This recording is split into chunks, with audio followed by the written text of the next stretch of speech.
Assalamualaikum warahmatullahi wabarakatuh.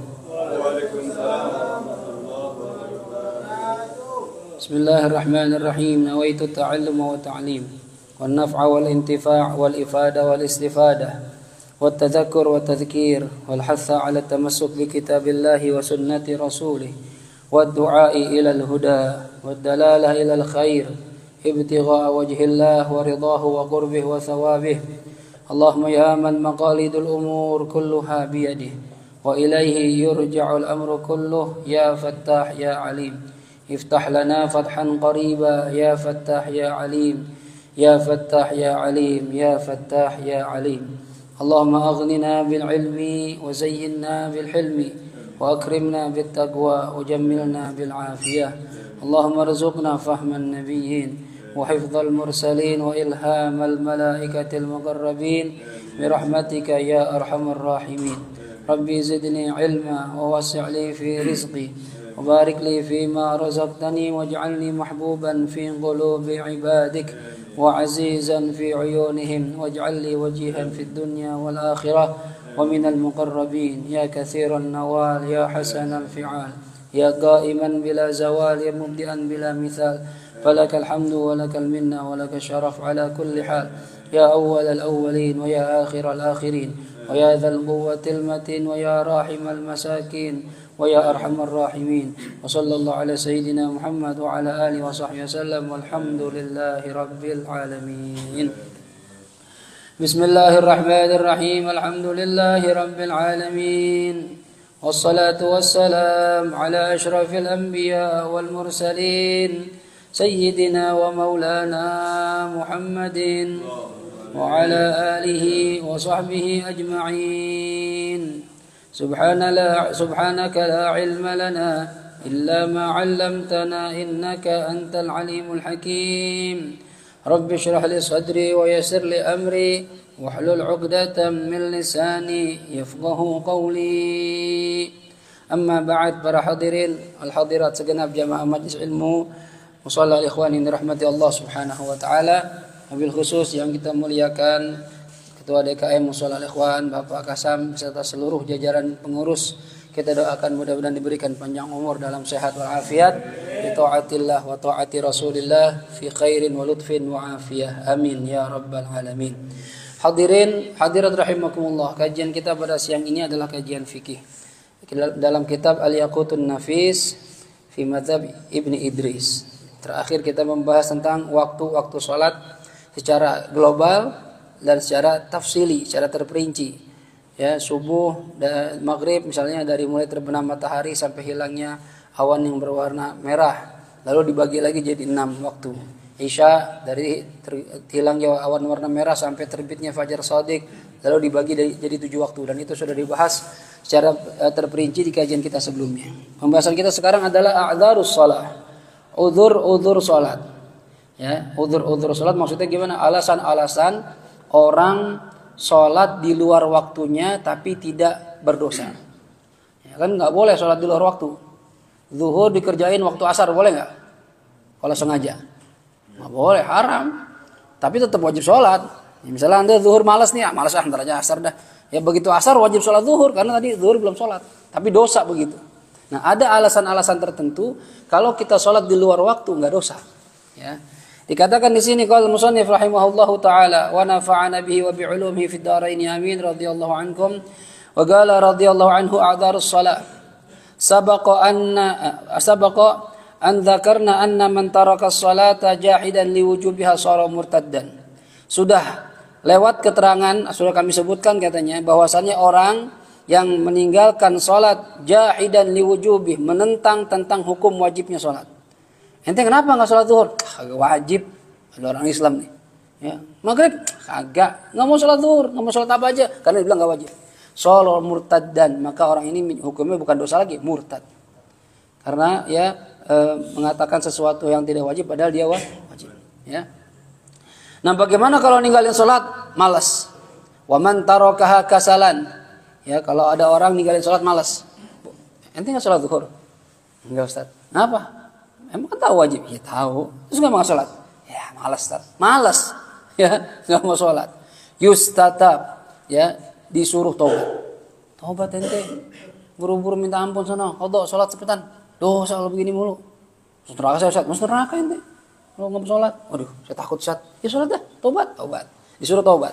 Ya kalau kita pakai hukum Islam dipanggil sama hakim tuh, hakim wilayah, nanti katanya nggak sholat zuhur, ada saksinya nih, ya mau taubat nggak? Kalau enggak gimana? Fa'in asarra, kalau terus menerus nggak mau sholat, disuruh taubat nggak mau juga. Fa'aktsarul a'immah yaqulun yuqtalu haddan la kufran. Maka orang ini diberi hukuman dibunuh, ya, tapi tidak dihukumi kafir. Ya, tetap Islam, tapi nggak mau sholat, hukumnya bunuh. Gimana cara bunuhnya? Ya, bisayf, dengan pedang, pancung. Kapan waktu dia diminta batasan dia diminta taubat nggak mau sholat? Selama sholat yang bisa dijama. Maksudnya begini, kalau zuhur dia nggak sholat sampai asar, ketahuan sama hakim ada saksinya, panggil mau sholat zuhur nggak, mau qadha nggak sholat zuhur. Nah, ya ada Pak Hakim, dan ntar ya udah cepetan, udah asar nih, mau qadha apa enggak, ya sampai maghrib udah nggak sholat zuhur, nggak sholat asar, 2 sholat yang bisa dijama dia meninggalkannya, maka maghrib dipanggil, kalau nggak mau qadha penggal. Ya, begitupun maghrib sama isya, ya maghrib nggak sholat, panggil, udah isya nih mau qadha nggak, ya Pak Hakim, ya doang. Isya masuk isya masih belum sholat sampai subuh, nggak sholat subuh, zuhur apa nggak sholat maghrib sama isya, subuh dipanggil masih nggak mau tobat, penggal. Ya, tapi kalau subuh gimana? Subuh habis waktunya, masuk zuhur nggak mau tobat, penggal. Jadi kalau kita pakai hukum Islam, insya Allah nggak terlalu macet, ya. Banyak ini penggal-penggalin, ya, karena nggak mau sholat. Ya, Jakarta agak sepi jadinya. Ya, orang hukum Islam begitu. Jadi sholat bukan perkara sembarangan, bukan main-mainan ini. Ya. Yang membedakan kita dengan orang munafik, bahkan yang membedakan kita dengan orang kafir adalah sholat. Ya, yang pertama dihisab oleh Allah Subhanahu Wa Taala sholat. Wala udhra fi tarkiha. Ya, tidak ada alasan meninggalkan sholat selama antum baligh aqil, sudah baligh, berakal sehat. Ya, mau badannya sakit kek, saya ini Ustaz stroke, tetap aja wajib sholat. Saya sakit jantung Ustaz, sholat. Ya. Pokoknya selama antum baligh aqil wajib sholat. Nggak ada alasan ninggalin sholat. Kecuali katanya, ya, illa idza kana al-insan mutalabbisan biwahidin min arba'ati a'dzar. Kecuali ada seseorang memiliki 1 dari 4 alasan ini, maka dia tidak dosa meninggalkan sholat, tapi wajib dikerjakan setelah habis waktunya. Yang pertama, an-naum, tidur. Idza ghalabal insan an-naum, apabila seseorang ketiduran, ngantuk banget. Wa kana naumuhu qabla dukhul waqti, dan tidurnya ini sebelum masuk waktu. Walam yatanabbah illa ba'da khuruji waqti shalah, dan tidaklah dia bangun kecuali setelah lewat waktu salat. Fa hadza ma'dzurun wa 'alaihi al-qadha. Orang ini dikatakan uzur dan wajib qadha. Kalau qadhanya wajib, ya. Tapi orang ini dapat uzur. Arti dapat uzur, dia enggak dosa. Kalau meninggalkan sholat gara-gara tidur, dan tidurnya sebelum masuk waktu. Zuhur jam 12, jam 11 ngantuk banget. Tidur dah, ya. Bangun-bangun asar. Saking capeknya, lembur semalam. Gimana? Asar gimana? Dosa enggak zuhurnya? Enggak dosa. Tapi dia wajib qadha. Wajib qadha, ya, untuk menggugurkan kewajibannya. Tapi tidak dosa, ya. Bagaimana kalau tidurnya itu setelah masuk waktu? Ya. Kalau setelah masuk waktu, zuhur nih atau subuh nih, habis nonton bola, ya, selesai bola, maghrib subuh, adzan, Allahu Akbar, aduh kayak ngantuk ngatannya, ya, rebahan bentar, bangun jam 7, jam 8, dosa, ya, dosa, haram, tidurnya haram, meninggalkan sholat hukumnya haram, dan wajib qadha. Kalau qadhanya nggak ada bedanya, haram, tetap wajib. Cuma bedanya tidurnya dosa apa enggak. Ya, kalau sebelum masuk waktu enggak dosa, kalau sudah masuk waktu dosa. Qadhanya tetap wajib. Cuma perbedaannya antara qadha yang dosa sama enggak dosa, bagaimana bedanya? Kalau tidurnya itu uzur sebelum masuk waktu, kan wajib qadha. Tapi wajib qadhanya ala tarahi, kapan saja boleh. Enggak harus bangun tidur langsung qadha, enggak, karena dia ada uzur. Jadi bangun tidur jam 8. Aduh, saya tadi tidur jam 3, belum subuh. bangun jam 8, maka qada subuhnya boleh kapan aja. Boleh habis bangun tidur, antara habis zuhur, habis asar, habis maghrib, atau besok atau lusa boleh. Yang penting sebelum meninggal dunia sudah diqada.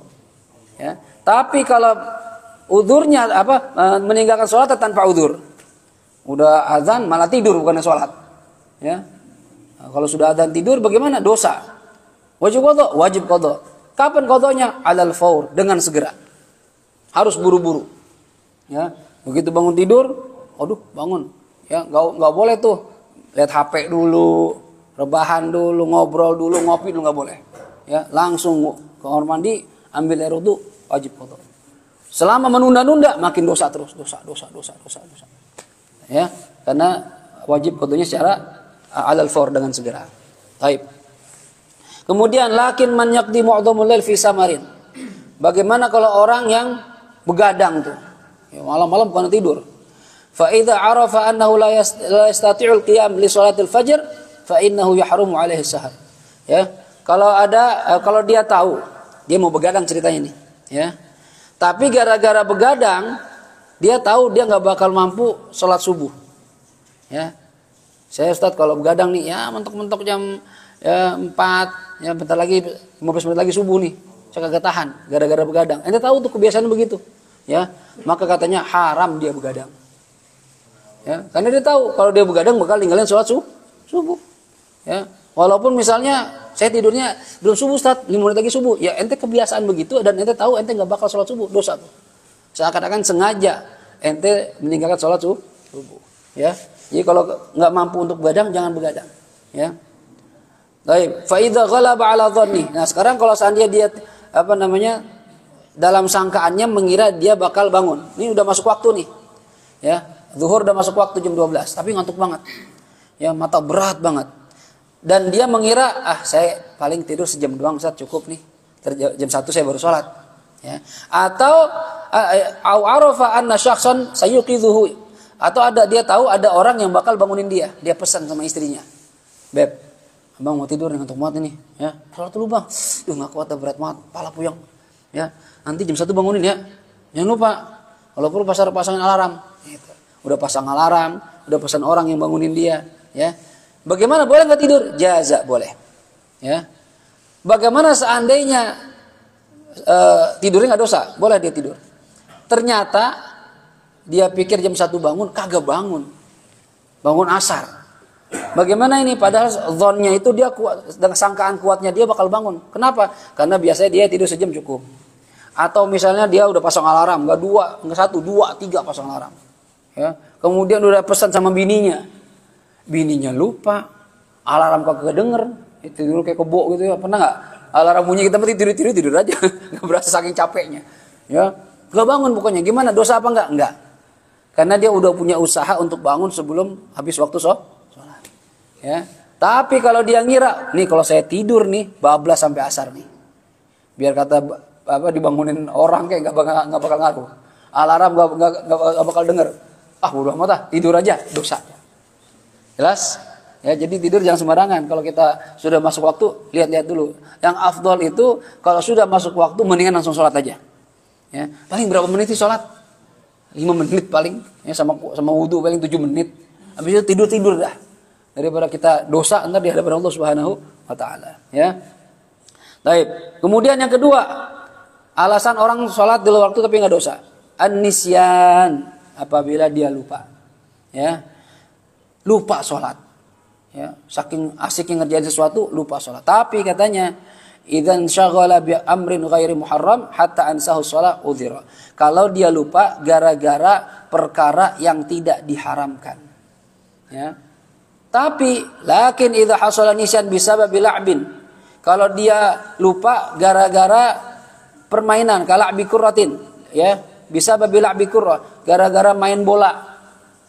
Main bola, ya, masuk waktu, ya, ntar tanggung nih, ya, baru babak pertama, ntar aja dah, pasti istirahat, ya, begitu main bola, istirahat lupa, nggak kepikiran sholat, babak kedua, ada perpanjangan waktu lagi, sampai asar, gimana lupa gara-gara permainan, haram, ya, kan main bola Permainan hukumnya makruh Ustaz. Iya, yang dia katakan lupa ini kalau bukan karena perkara yang makruh atau perkara yang haram. Lupa gara-gara main catur. Kan main catur lama tuh. Ya, sampai lupa sholat. Ya, atau lupa anak sekarang main game. Ya, Free Fire, ML lah, Roblox lah, apa main. Kadang anak-anak doang, yang tua-tua ikut-ikutan main. Ya. Saya ngeliat anak-anak bapak main gitu juga. Ya, udah tua masih senang permainan. Ya, sesekali bolehlah buat healing. Cuma jangan sampai lupa waktu sholat. Karena segala jenis permainan, hukum dasarnya itu ya makruh. Bahkan ada yang sampai mengharamkan. Mazhab kita main catur makruh, mazhab Malik haram. Kenapa diharamkan atau dilarang, dimakruhkan? Litadhi'il waqt, karena membuang-buang waktu. Buang waktu. Ente main game sejam 2 jam, coba pakai baca Quran. Bisa 4 juz 5 juz itu 2 jam. Ente malah main game. Ya.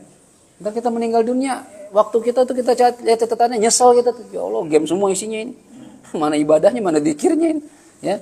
Nah, jadi permainan makruh. Apalagi kalau gara-gara permainan yang haram. Lupa sholat gara-gara main judi. Lagi suruh main judi, main kartu, remi, taruhan. Wah, lagi seru, lagi menang.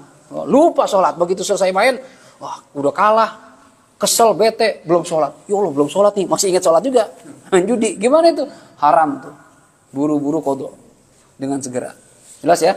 Jadi kalau lupanya misalnya gara-gara lagi enak baca kitab. Atau lagi belajar apa gitu. Ngerjain hal-hal yang mubah. Itu gak apa-apa. Ngecat rumah, lupa, lagi enak-enaknya ngecat, lupa, atau udah lewat, itu nggak apa-apa. Ya, hukumnya nggak dosa dan wajib qadha kapan saja waktunya. Tapi kalau tanpa uzur atau dengan permainan yang makruh atau haram, ya, maka hukumnya dosa dan wajib qadha dengan segera. Jelas? Jelas ya? Baik, yang ketiga, al-jam'u, menjamak salat. Ini termasuk uzur. Maksudnya bagaimana? Apabila orang salat zuhur lalu dia menjamak di jamak takhir, ya, berarti kan zuhurnya di waktu asar, ya. Atau orang jamak takdim, sholat asar di waktu zuhur. Kalau jamak takhir, ketika kita memindahkan waktu sholat zuhur ke waktu asar, berarti di waktu zuhur kita nggak sholat, dan kita kerjakan di waktu asar. Ini udah di luar waktu zuhur nih, zuhur udah habis, dosa nggak? Enggak. Kenapa? Karena ada uzur. Apa uzurnya? Misalnya safar, kita sedang safar, ya. Safar jarak jauh apalagi bisa jamak, bisa qashar, ya. Jadi nggak apa-apa. Dalam kondisi sedang safar, syariat memberi kita keringanan untuk menjamak sholat. Misalnya pas zuhur, waduh, ini sini nggak ada masjid yang bagus ini, ya. Sana aja ntar dah asar dah. Ada masjid bagus, ya, tempat wudunya enak, ada tempat istirahatnya juga, misalnya gitu. Sana aja kita niat jamak takhir, boleh. Nggak apa-apa zuhur nggak sholat, tapi ntar dipindahkan di waktu asar. Atau kebalikan. Asar ditakdim ke waktu zuhur, ya. Harusnya kan asar belum masuk waktunya.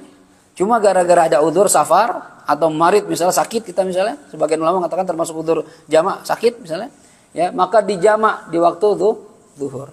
Sini aja dah kata Pak Kasam kemarin ke Bandung. Itu zuhur jamak aja sama asar sekalian.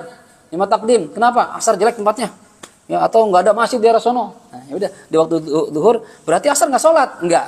Udah sholat di waktu zuhur. Ini enggak masalah.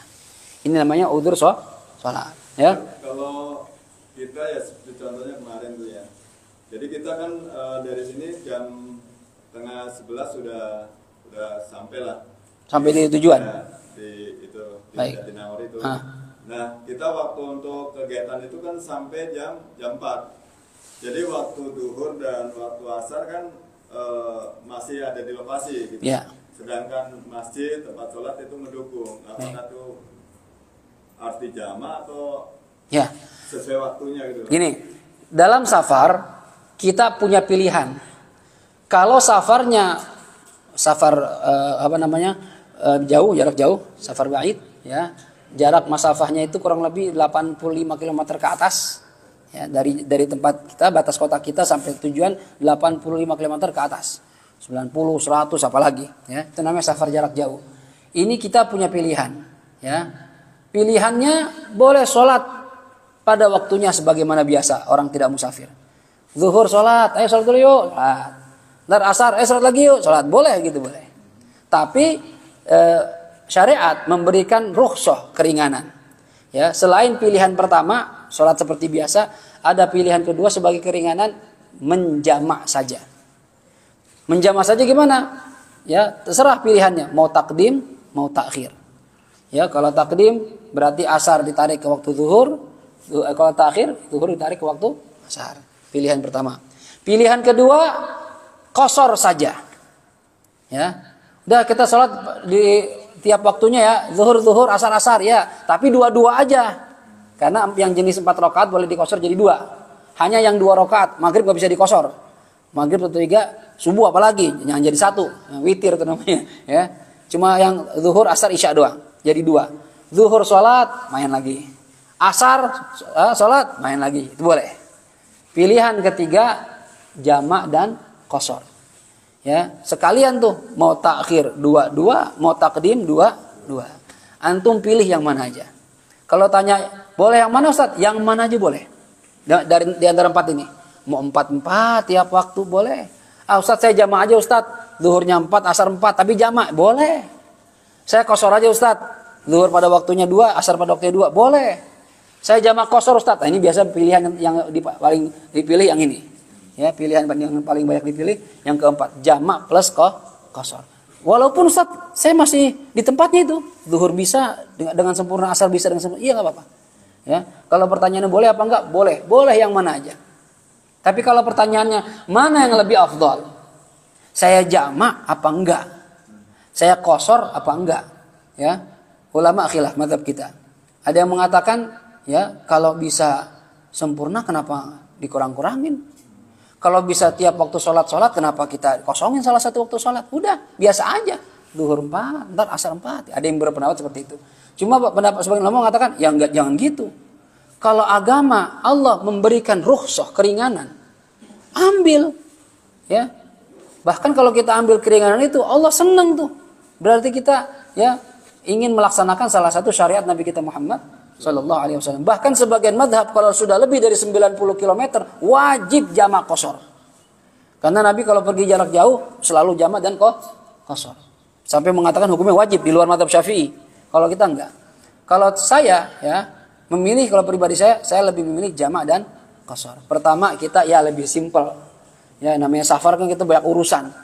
Turun naik ya, apalagi ngurusin anak yatim. Waduh ribet dah banyak orang ya. Ya mendingan sekalian Allah kasih keringanan, ambil rukhsah. Pak Kasam punya karyawan, ya. Kemudian dikasih keringanan, kalau mau pulang cepat nggak apa-apa ya. Emang sekarang lagi pada ada kebakaran misalnya, nggak mau pulang cepat. Kagak, dia di kantor aja. Yang udah pada pulang. Kadang kita bukan makin senang sama dia, makin gedek. Ngapain nggak pulang? Tadinya Pak Kasam belum jam 5, lah, udah pada pulang, gitu ya. Disuruh pulang aja. Justru kita yang ngasih keringanan, kalau diambil malah senang lihatnya. Ya, begitu pun Allah Subhanahu Wa Taala. Menurut sebagian ulama, kalau ada rukhsah, ambil. Jangan sampai nggak diambil. Apalagi kalau kita ada orang yang di hatinya itu ragu terhadap hukum jamak dan qasar. Maka kata para ulama, dia lebih afdal jamak dan qasar. Misalnya dibilangin, kita sholat 2-2 ya, kita takdim aja. Ada orang nanya, Ustaz, itu sholat apaan 2-2? Itu namanya jamak dan qasar. Digabungin tuh waktunya. Emang ada hukum begitu? Ada. Ini nggak pernah ngaji? Nggak pernah Ustaz. Saya ragu Ustaz tuh ada hukum begitu. Orang model begini nih, malah afdolnya ngerjain jamak qasar. Supaya dia ngerjain syariat, biar tahu. Atau orang yang menjadi panutan. Seorang kiai, seorang ustadz, seorang habib. Dengan niat taklim, jamaah, ngajarin jamaah. Hadirin, kita sholat zuhur di waktu asar, 2-2. Ini apaan kiai? Ini namanya jamak qasar. Nah, jadi orang jadi ngerti. Oh, begini ya caranya jamak orang sholat musafir, diajarin. Itu lebih afdol dia jamak dan qasar. Jelas? Ya. Baik, ini uzur yang ketiga, jamak. Yang keempat uzur salat adalah al-ikrah. Ya. Dipaksa enggak salat. Oh, bayangin tuh. Ada enggak orang dipaksa enggak boleh salat? Ada, misalnya dia di penjara. Ya, sama orang kafir. Perang, kita kalah, ketangkep, penjara sama orang kafir. Begitu izin, Mas, saya mau numpang ambil air wudu. Apaan wudu tuh? Saya mau sholat. Oh, yang kayak itu, yang di masjid-masjid ya, nggak boleh. Lu berani sholat, gue tembak lu. Oh, diperhatiin pakai CCTV. Ketahuan, ini kawasan area diawasi CCTV. Yang kelihatan sholat langsung ditembak mati. Aduh, ini kacau ini. Kalau misalnya saya sholat, saya mati nih. Gimana? Jangan sholat. Ya, jangan sholat. Nanti begitu bebas, qadha. Ya. Jadi ada uzur kalau kita dipaksa tidak boleh sholat. Ya. Tapi kata para ulama, ini pun ada syarat-syaratnya. Di sini syarat-syaratnya nggak disebutin, cuma di antara syarat yang pertama, ya, yang mengancam, ya, memaksa tidak sholat, ini harus lebih kuat dibandingkan yang diancam. Kalau misalnya saya diancam sama anak kecil, awas ya, bapak sholat saya tempeleng. Anak kecil ngomong itu sama saya, ya, terus kita nggak sholat. Kata orang, lu nggak sholat, saya diancam sama tuh bocah. Ya lah bocah ngancem lu, ya tonjok aja tuh anak, gitu kan. Berarti nggak memenuhi syarat dipaksa, ya, nggak memenuhi syarat dipaksa. Atau mungkin oke lah dari segi fisik dia lebih kecil, cuma Ustaz dia punya pistol Ustaz. Kita badan gede, sterok, cuma dia punya beceng. Kemudian Ustaz gue tembak loh. Wah, ini namanya walaupun kecil badannya, tapi dia punya kekuatan untuk mengancam kita. Nah itu termasuk dipaksa. Jelas ya. Atau mungkin dia ketua geng. Emang kecil Ustaz, kate. Jamaahnya apa? Gengnya banyak Ustaz. Di belakang dia anak buahnya banyak. Ketua geng. Waduh, ya berarti punya kekuatan. Itu pun berarti lebih kuat dibandingkan kita. Ya, yang dipaksa lebih lemah dibandingkan yang memaksa. Itu syaratnya. Yang kedua, orang yang dipaksa memiliki dhon, sangkaan kuat bahwasannya ancamannya itu akan dilaksanakan kalau kita sholat. Ya, sangkaan kuat. Jadi bukan main-main yang ancaman. Kalau misalnya yang ngancem emang lebih kuat, cuma sama kita temen, bestie, cuma sekedar bercanda doang gitu.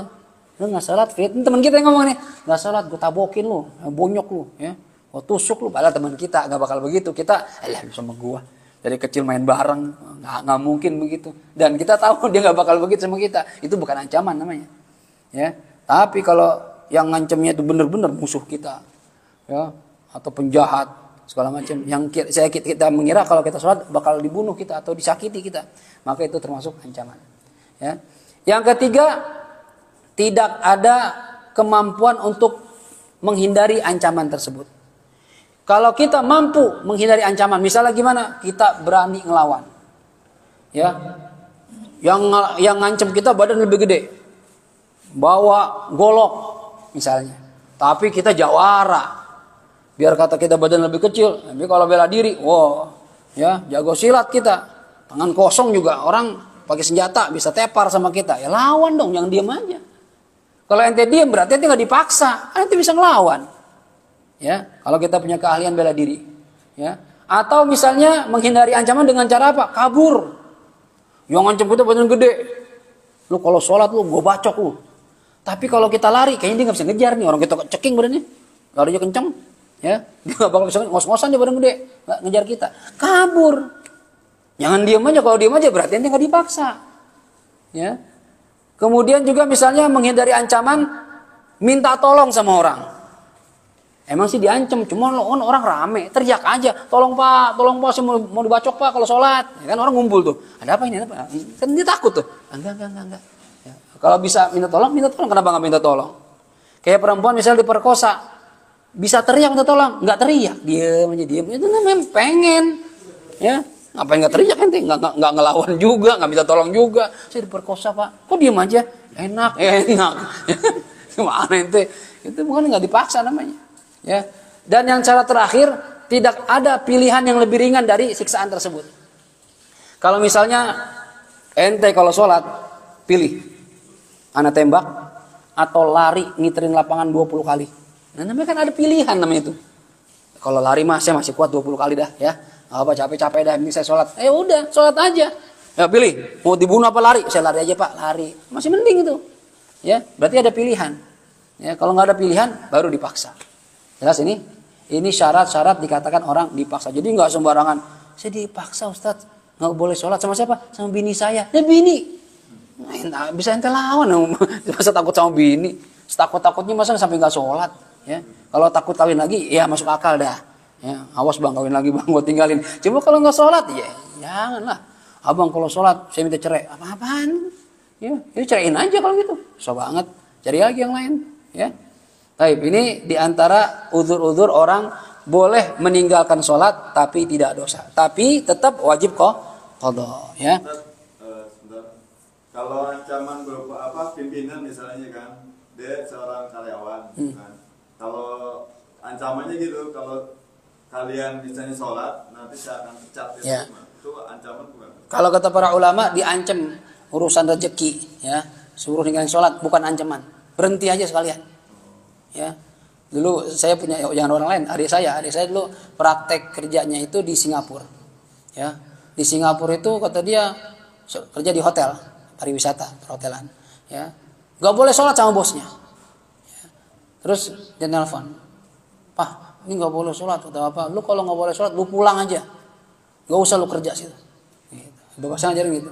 Jadi ada saya tuh sholatnya nyolong-nyolong, ya, di ruangan mesin biar gak ketahuan. Kemudian ada beberapa temen yang muslim gitu yang masih mau sholat ganti-gantian tuh lihat-lihatan, dijagain ya gue sholat sampai segitunya, ya. Mau sholat Jumat gak boleh, akhirnya minta, ya, baik-baik rame-rame bikin surat ke atasan, kita minta waktu buat sholat Jumat, kalau enggak kita semua mau pulang ke Indonesia. Akhirnya malah diizinin. Jangan takut. Dulu saya punya murid orang Cipete kerja sama orang Korea, ya, nyupir. Kalau waktunya sholat ada aja Jumat, khususnya Jumat nih. Kalau mau sholat Jumat tuh bos ada aja, mau rapat lah, mau inilah gitu. Padahal udah siap-siap setengah jam 11 udah siap rapi mau sholat. Mau kemana? Sholat? Enggak, saya mau ada rapat. Nanya dia, gimana Ustaz? Saya kalau begitu. Ente gimana waktu itu? Saya lawan aja. Saya ngancem kalau ente sholat saya pecat. Terus gimana? Saya dipecat. Ya udah pecat, bagus sebenarnya. Ntar insya Allah kalau kita, ya, membela agama Allah, ya, rizki bukan dari makhluk, hadirin ingat ya. Mereka cuma perantara doang. Sebenarnya yang ngasih rizki Allah SWT.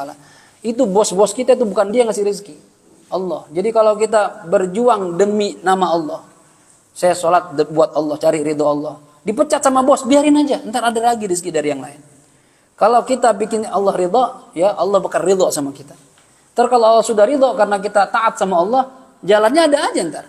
Itu temen jamaah saya gara-gara itu ganti, sekarang bosnya muslim, setiap sholat Jumatan malah dijak bareng mulu. Bareng mau masjid bareng, malah bareng Jumatan sekarang gara-gara itu. Jangan takut. Dulu ada lagi jamaah di Gandaria City. Dia kerja di Eat and Eat. Kalau Ramadan siang ada shift siang. Dia dilema tuh. Ustaz gimana Ustaz ya? Saya lagi puasa ngelayanin orang makan. Pada nggak puasa. Saya bilang minta shift malam. Jangan siang. Nggak bisa Ustaz, pasti di rolling, pasti ada siangnya. Nanti mau minta pendapat anak, iya, berhenti saya bilang. Ya, padahal saya pengen ngerjain syariat Ustaz. Berhenti. Masih ada gaji kemarin nggak? Masih ada Ustaz. Udah nikah belum? Ya, berhenti. Cari lagi ntar. Insya Allah dapat yang bagusan lagi. Gaji berapa UMR? Belum Ustaz, belum UMR. Berhenti aja udah. Ya, saya berhenti nyuruh berhenti. Saya juga bingung juga kerjanya gimana itu. Cuma berhenti aja udah. Kalau karena Allah pasti ditolong sama Allah. Wa may yattaqillaha yaj'al lahu makhraja, kata Allah. Barang siapa yang takwa sama Allah, Allah akan kasih dia jalan keluar. Itu yakin aja ayat itu. Dan Allah akan kasih dia rezeki dari jalan yang dia nggak sangka-sangka. Yaudah Ustaz, saya ikut bismillah, ya, berhenti dia, ya. Anaknya rajin kalau setiap kajian dulu suka ngaji, kecuali lagi jam siang, maaf Ustaz saya nggak bisa ikut kajian, ya udah, ya. Beberapa bulan setelah itu, ya, saya tanya-tanya infonya, ternyata dia malah dipekerjakan di Masjid Al Hidayah, Masjid Gandaria City, ya. Memang saya pengen Ustaz tiap waktu sholat tuh di masjid, malah kesampaian semua, tiap sholat di masjid karena merbot, ya. Kemudian setiap kajian dia bisa ikut. Emang dia yang ngelayanin ustadznya. Yang ketiga, gajinya di Merbot Gandaria City udah UMR. Waktu di Eat and Eat di bawah UMR, malah lebih dapat dua-duanya. Jamaahnya dapat, bisa ikut kajian, gaji lebih banyak. Berkah jadinya. Ya. Yakin aja sama Allah. Memang kalau kita nggak yakin kayaknya bingung tuh ntar gimana ntar makannya, ya. Saya punya istri, punya anak. Ya memang kelihatan seperti itu. Ya, kalau nggak kuat, dulu Mualim Syafi'i Hadimi bertanya, kalau saya ragu Ustaz, Kiai, ya, kerja di diskotik, ya, ngelayanin bawa minuman.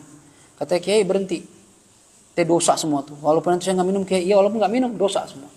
Ya, terus saya makan gimana? Akhirnya mentok-mentok udah nggak bisa, kata Kiai, udah, ente sambil nyari, ya, kalau ente nggak mau berhenti, belum mau berhenti, nyari yang lain yang halal. Begitu ketemu tinggalin itu semua. Itu sebenarnya langkah paling terakhir, ya, bagi yang imannya masih lemah. Ya, cuma kalau yakin sama Allah, insya Allah. Ya, kadang orang kerja di toko-toko non Muslim, Natal disuruh pakai atribut Natal, pakai topi Santa Claus, pakai macam-macam dah, ya, atribut Natal. Gimana hukumnya? Haram itu. Tazayyu bizayil kufar haram. Pakai atribut orang-orang kafir yang memang khusus buat dia haram. Nggak boleh kita ikut-ikutan tuh. Ya. Harus saya pecat Pak Ustadz. Ya udah berhenti aja. Kalau nggak bisa ngomong baik-baik berhenti. Bos, saya maaf nih nggak boleh agama saya begini. Kalau emang nggak terima ya saya berhenti gitu aja. Insya Allah kalau bosnya ya toleran, dia malah menghormati kita. Oh ya udah, saya nggak mau maksain. Kalau ngomong apa-apa, malah begitu kadang. Ya, coba aja dulu. Kalau memang dia nggak ngasih, dah cari ridho Allah lebih penting daripada kita dapat duit, tapi duitnya itu dimurkai oleh Allah Subhanahu wa taala buat apa? Ya, ingat yang ngasih rezeki kita bukan makhluk, tapi Allah Subhanahu wa taala. Gitu, ya. Ada lagi yang mau nanya? Ya, silakan. Itu tadi kan kalau ada boleh rusak atau boleh meninggalkan sholat kalau ada ancaman gitu. Nah, kalau lagi sedang mengerjakan nih, misalkan ada orang sholat nih kan banyak viralnya. Ada gempa Ustaz. Oh iya ya. Gempa jemaah kan pada Kabur. Nah dia nggak kabur. Nah misalkan ternyata kena gempa itu gimana? Ya. Termasuk kewajiban kita itu menjaga diri kita.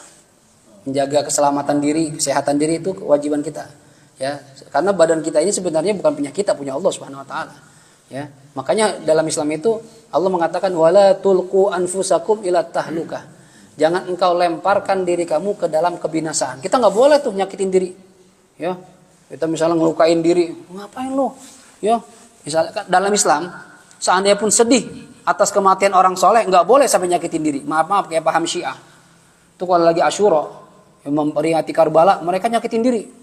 Ya, ngiris-ngiris kulit dengan pedang, mukul-mukul badan, sampai merah-merah tuh. Kadang anaknya masya Allah. Itu haram dalam Islam.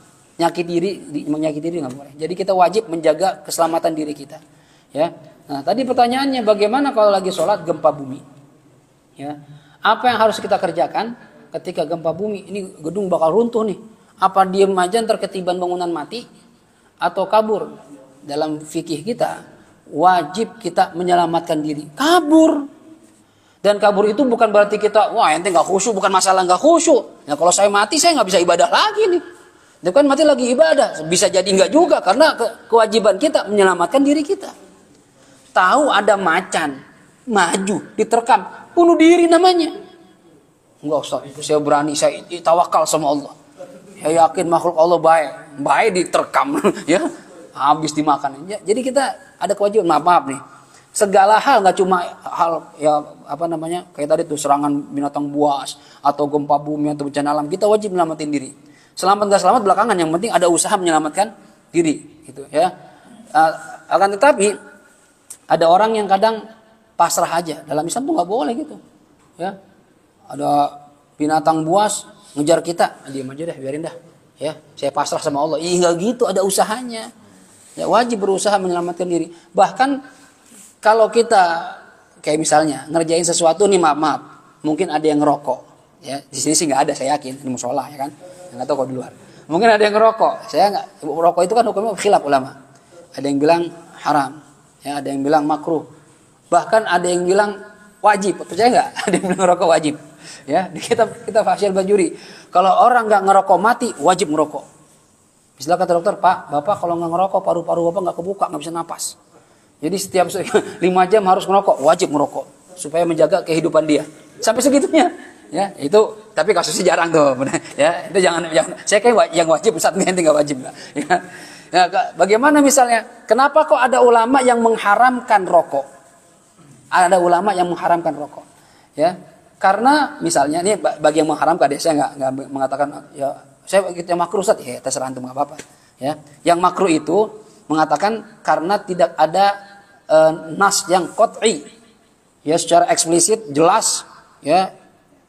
Tendensius menyatakan hadis atau Quran mengatakan rokok haram, nggak ada, maka dikatakan makruh ya, karena dalilnya nggak qat'i.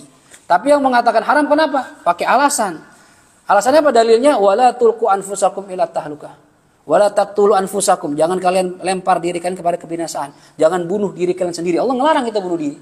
Kenapa dilarang? Karena secara medis, tanya dokter seluruh dunia, apakah rokok membahayakan kesehatan atau enggak? Semua dokter insya Allah sepakat, pasti jawabannya membahayakan. Ya, dulu di kotak rokok, bungkus rokok itu tulisannya Peringatan pemerintah, merokok menyebabkan serangan jantung, ya kan?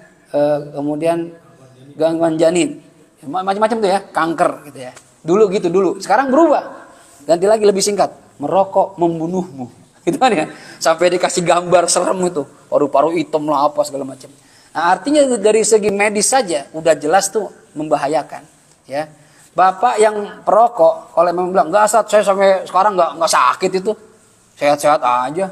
Ya, bapak saya ngerokok sampai 80 mati, ya biasa aja. Ya, kalau memang bapak bilang saya rokok itu nggak berbahaya, mau nggak bapak ngisep rokok, asapnya keluarkan ke wajah anak bayi kita. Kita punya anak bayi nih di rumah, kan rokok katanya nggak membahayakan. Coba aja kita ngerokok, anak kita sendiri jangan orang, anak kita. Ya, kalau memang itu nggak bahaya, sehat. Coba. Mau apa enggak tuh? Jangan Ustaz, anak saya sakit. Nah, bapak tahu kan bapak sakit. Ya, kenapa ngerokok? Nah, karena hal yang demikian itu, maka sebagian ulama mengatakan rokok hukumnya haram. Walaupun dia mengatakan rokok hukumnya makruh. Saya pribadi melihat guru-guru saya di Jawa pada ngerokok. Ya, saya waktu di Jombang, kayak saya sambil ngaji tafsir, kopi, rokok. Qala Allah Ta'ala gitu. Kayak saya itu gitu, ya. Waktu di Jombang.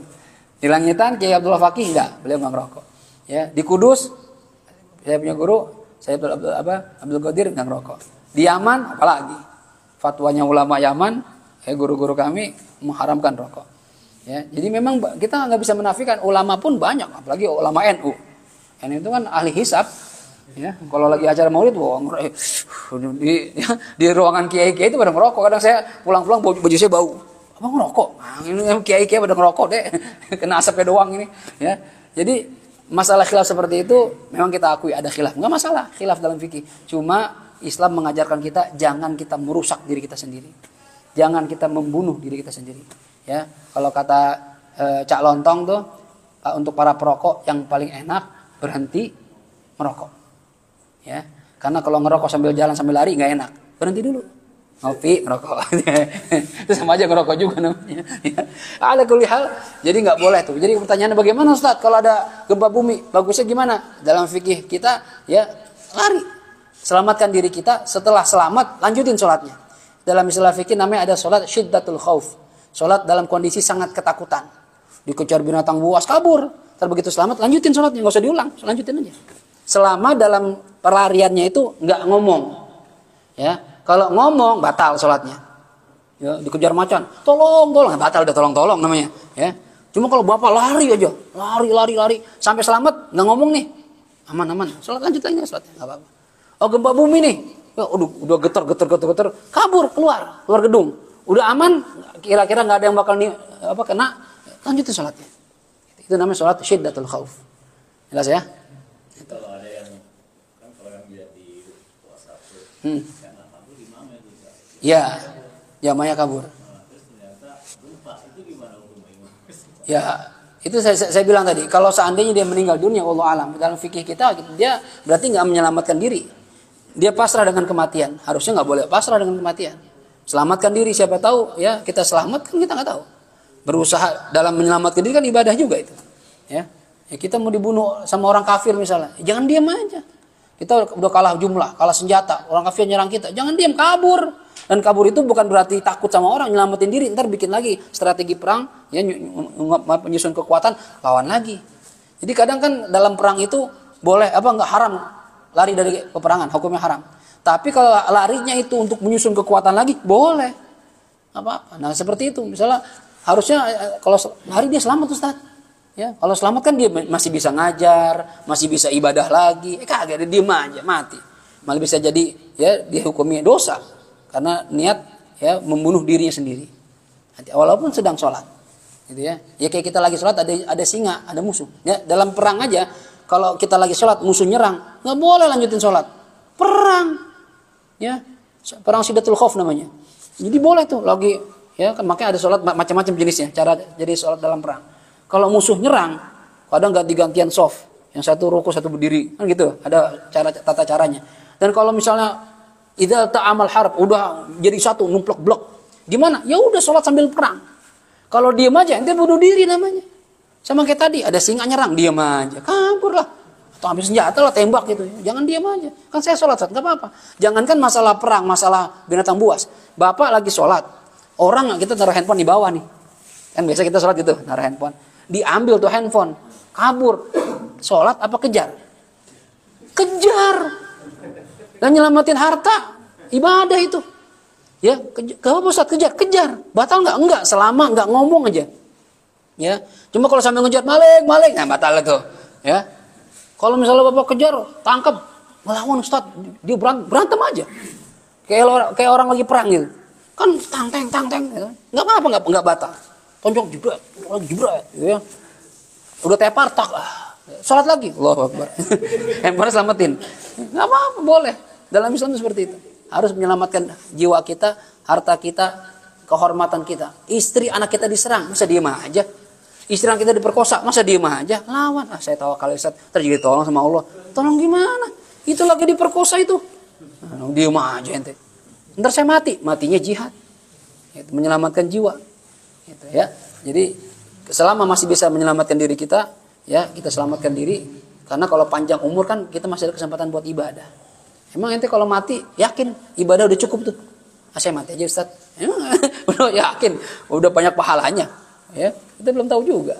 Gitu ya. Jadi tetap selamatkan diri walaupun harus membatalkan sholat nggak apa-apa. Jelas? Ya, ada jam 1 lewat, ya saya kira cukup. Insya Allah masih satu lagi Pak ya. Minggu depan kita membahas tentang jenis-jenis sholat yang diharamkan di waktu-waktu tertentu. Apa aja sholat yang nggak boleh? Ya, jadi nggak semua sholat boleh. Ya, dan waktunya juga nggak bebas. Ada yang boleh, ada yang nggak. Apa aja waktunya? Apa aja sholatnya? Insya Allah di kajian berikutnya. Terakhir itu karena minggu depan udah beda bulan, udah ganti lagi. Ya, kita tutup dengan Fatihah. Kita mohon kepada Allah Subhanahu Wa Taala mudah-mudahan apa yang kita pelajari di siang ini Allah jadikan sebagai ilmu yang manfaat dan kita senantiasa istiqomah terus dalam menghadiri majelis ilmu supaya semua amalan kita berlandaskan ilmu dan benar di mata Allah sehingga ada harapan diterima oleh Allah Subhanahu wa taala. Ala hadhihi niyyah wa likulli niyatin salihah. Wa ila hadratin Nabi Muhammad sallallahu alaihi wa alihi wasallam. Al-Fatihah. أعوذ بالله من الشيطان الرجيم بسم الله الرحمن الرحيم الحمد لله رب العالمين الرحمن الرحيم مالك يوم الدين إياك نعبد وإياك نستعين اهدنا الصراط المستقيم صراط الذين أنعمت عليهم غير المغضوب عليهم ولا الضالين آمين يا حي يا قيوم برحمتك نستغيث ومن عذابك نستجير أصلح لنا شأننا كله ولا تكلنا إلى أنفسنا طرفة عين دعواهم فيها سبحانك اللهم وتحيتهم فيها سلام وآخر دعواهم أن الحمد لله رب العالمين سبحانك اللهم وبحمدك أشهد أن لا إله إلا أنت أستغفرك وأتوب إليك والعفو منكم والسلام عليكم ورحمة الله وبركاته.